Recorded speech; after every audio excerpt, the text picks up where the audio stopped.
Yo, yo, yo. I am trying to stay cool. It's a hot, stuffy day. Actually, it's not. It's like feels great outside, but it's raining, so I can't put my windows down, and air conditioner only gets so cold.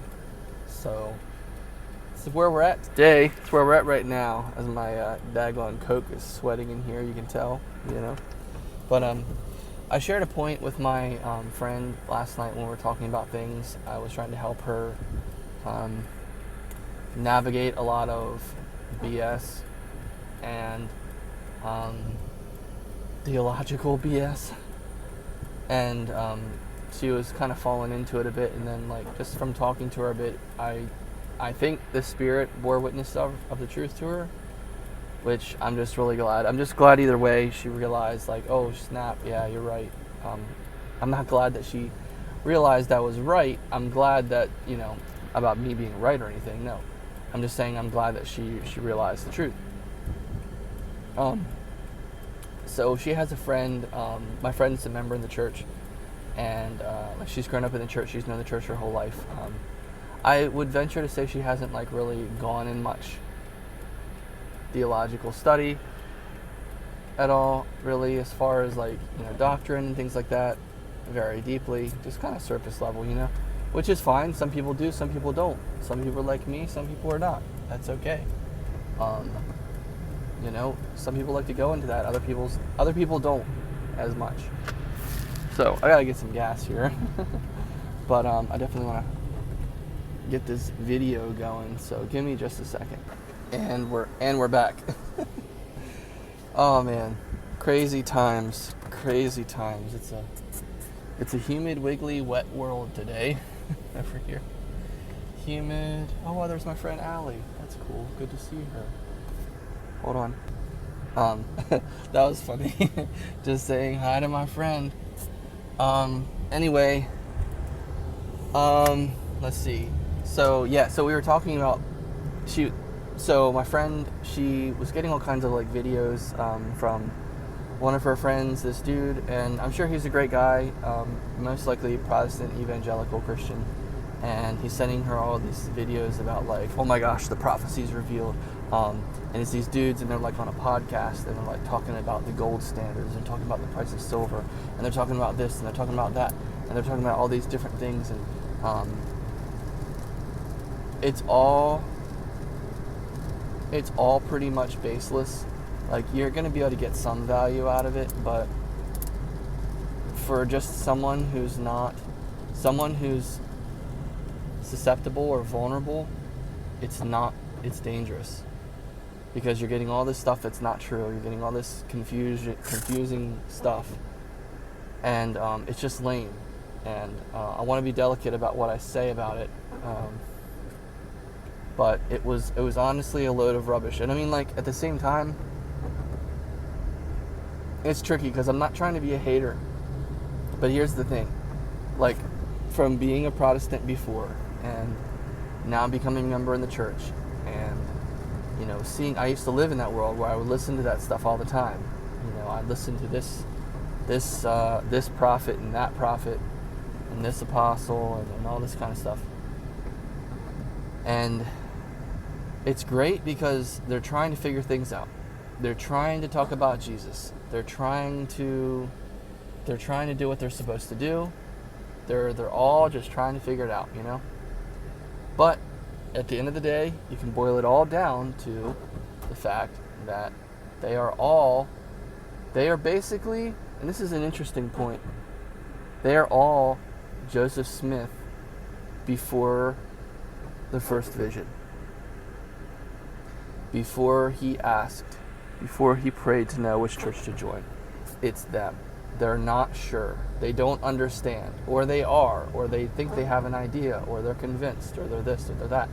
So they're either Joseph Smith before the first vision, before he asked which church is true, or they are one of the many churches who are the churches that God said to not join, because they're not legit. Long story short, they're not legit. So they're all trying to figure things out, and they're also saying a lot of things are true, but it's like context, relevancy, all these kinds of things. It's like, it's way too much to try to sort out and try to make sense of. And so, I mean, and I'm not a dull guy, but just from listening to it myself, just from listening to the little bit that I listened to of what she sent me, because I was like, well, I have to at least see what it is before I respond. I'm not just going to judge a book by cover and be kind of like that. I mean, I totally could, but it'd be more accurate. It'd be more accurate if I actually watched it a little bit. So I watched it a little bit, and I'm just sitting there going, oh my gosh, this is just an onslaught, ridiculous assault of thoughts, concepts, ideas, and points. And they're saying, this has happened in this way. And can you believe it? The Pope died on 421. It's been biblically prophesied. Things like that. And you're like going, 421? Like, what the heck is the significance with 421? And like, you'd have to listen for 2 hours before they explain that. And they might not even explain it. They probably don't even explain it in that video. That's what I'm talking about. So they're going on and on about this and on about that, and about this is such a prophecy revealed and all this kind of stuff. And it's like, wait a minute. And so the point I made to my friend, who's a member of the church, was like, dude, like, why don't you just listen to the prophets and apostles in the church? Like, they tell you everything you need to know. Why do you have to listen to these guys? They don't even know what they're talking about. They don't even have the whole truth, you know. And so it's like, or more, they don't even have as much truth as we do. So why would you listen to them? And so I talked to her about it for a little while, and we kind of came to the agreement that, like, yeah, that's probably not the best idea and stuff. And one of her points was, well, the church doesn't even talk about this. And it's like, well, that's the problem. See, when you start seeing these people start saying, oh my gosh, this is a problem, and this is a problem, and this is a problem. Ah, la la la la la la. It makes you feel, wow, that's really interesting. It can get you this way if you're not careful. And you go, wow, you know what? Why don't we talk about that? Why don't they ever talk about that in general conference? Huh? And then you have all these doubting voices nearby who are saying, that's because they don't want you to know about it. That's because you're in the dark. You're following your cult. You're in a cult. They're lying to you. That's all those voices say things like that. And then you have that in the distance, and then it kind of sinks through a little bit. And it's like, that's why it's so important and it's so dangerous to, like, stay on the right track. Like, don't fall into this crap. Because that's what it is. It's absolutely crap. Totally crap. And one of the analogies I made with her was basically like, dude, like, when you drink water, right? Most people drink water from a bottle most of the time. You get a bottle of water, you drink that water, you look at the water, you can see it crystal clear. You know it's been purified, and I ain't saying it's perfect, because we all know water's got fluoride and all kinds of stuff. It's acidic or whatever, blah, blah, blah.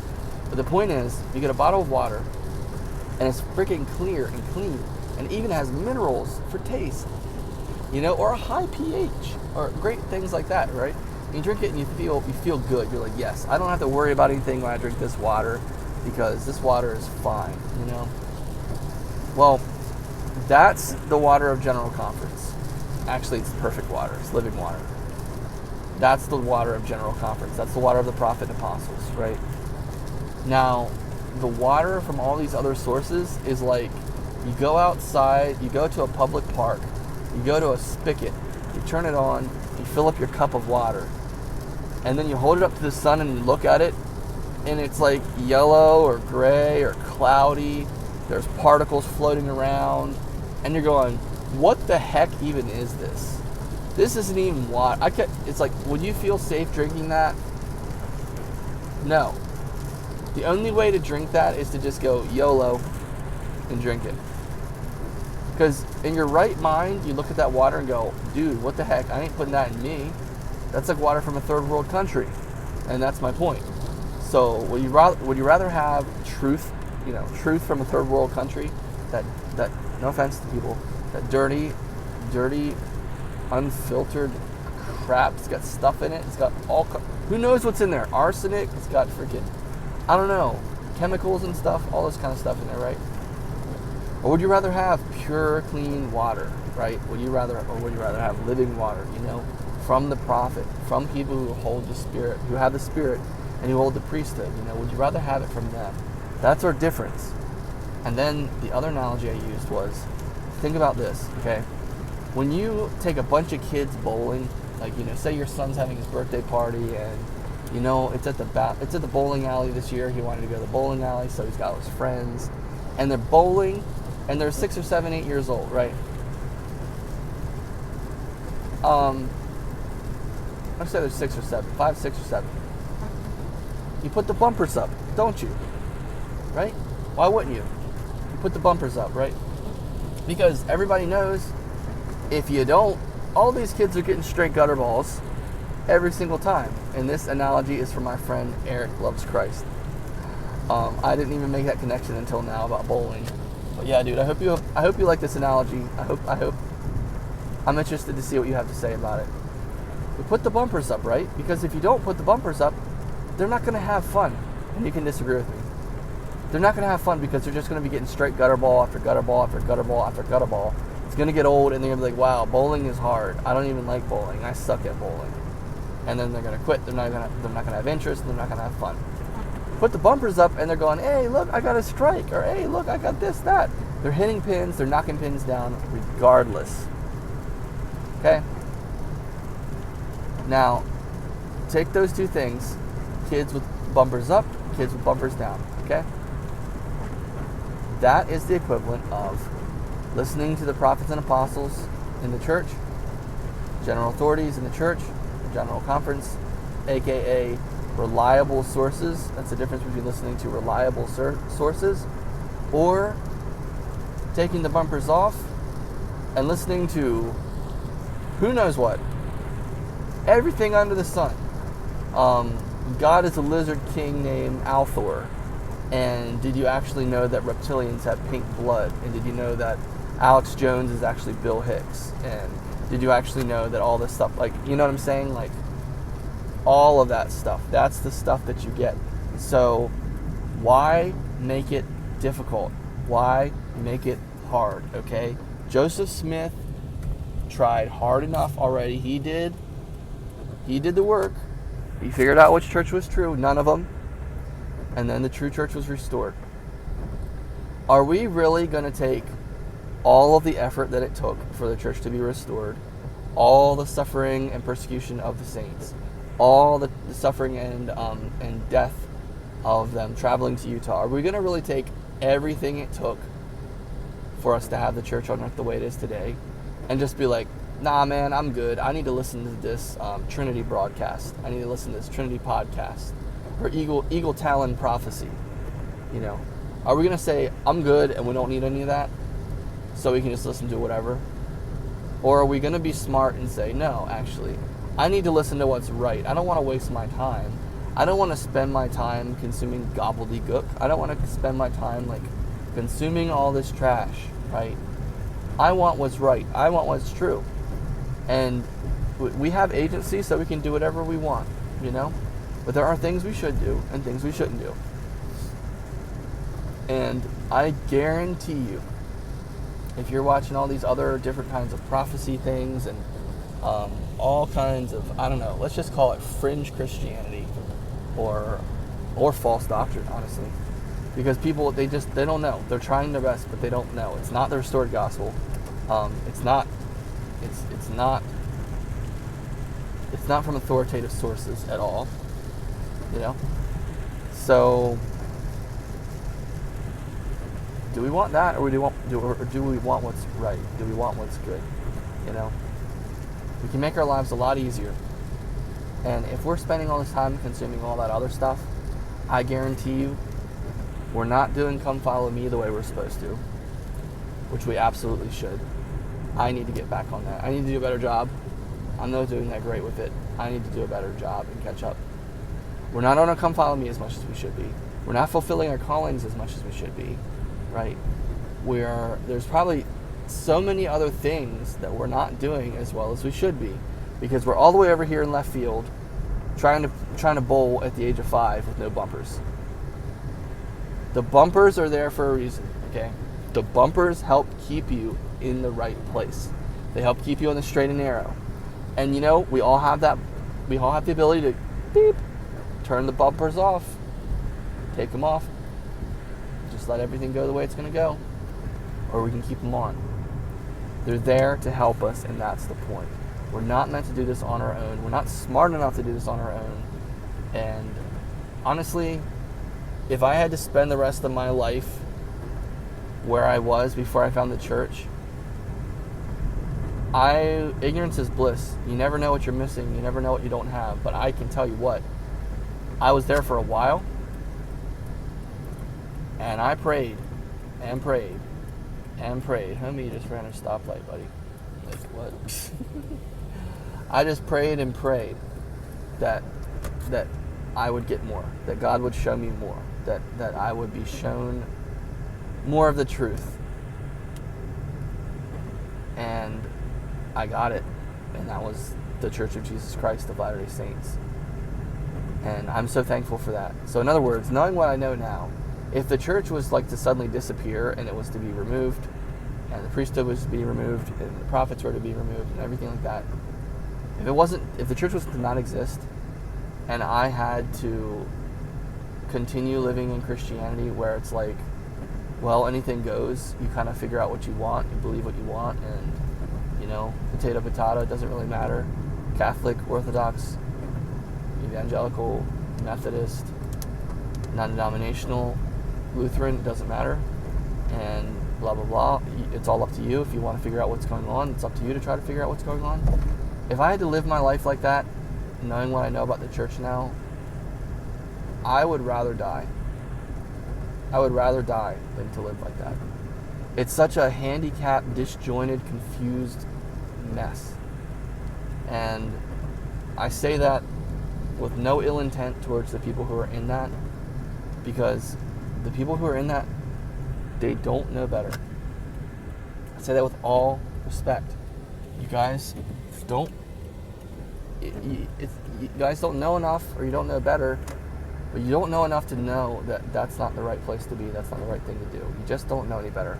That's where my dad is in a lot of ways. That's where a lot of my family is. They don't know any better. They don't know enough, and they're too afraid to take a chance to open their mind to something else. They're brainwashed by the Trinity doctrine. They're brainwashed by sola scriptura. They're brainwashed by all of these name it and claim it preachers. They're brainwashed by their pastor, who is, he knows. You don't question the pastor, because if you question the pastor, then what would happen? Oh, you're just going off the rails, buddy. You're really going off the rails if you question your pastor. And so they just don't know any better. So my point is, when we have the church and we know the church is true, why the freaking heck will we spend time going down all these other roads, going, well, I'm going to listen to them anyway and try to find this out anyway? It's like, what? Why? Why would you listen to that? And another analogy I gave to my friend was like, okay, say you're lost, right? And you need to get to the top of the mountain, and there's a blind guy, and you're like, hey, do you know where to get to the mountain? You know how to get to the mountain? He's like, yeah, sure, come this way. And you're like, okay. And he starts leading you. He's freaking blind. Why would you trust him to lead you? That's my point. He can't see. Why would you trust someone who can't see to show you the way? They can't see. That's the point. They can't see. They're trying their best. And that's great. Good job. They have their function. They're there for a reason. It's fine. It's okay. They're just doing the best they can. They don't know, but they're doing the best they can. And that's fine. But why will we ever act like that's the way we need to go? That's my point. Like, come on. We have witnesses. We have the witness of the Spirit. We have, again, the Doctrine and Covenants, Pearl of Great Price, Book of Mormon, the prophets, the teachings of the prophets. We have all of this direction. We have so much direction. And we're going to just throw it away because we want to try some other church, some other fringe concept, It's not. It's not the right way to go. But everybody has their agency. Everybody has their own path in life that they take, and so that's fine. But there's a much easier way. That's my point. So why not take the easy way? Why make it harder? Well, because I want to learn, bro. I'm trying to grow. Okay, well, that's great. Well, take the easy way, and you'll and that's when you'll really grow. Okay? Anyway, thanks for watching.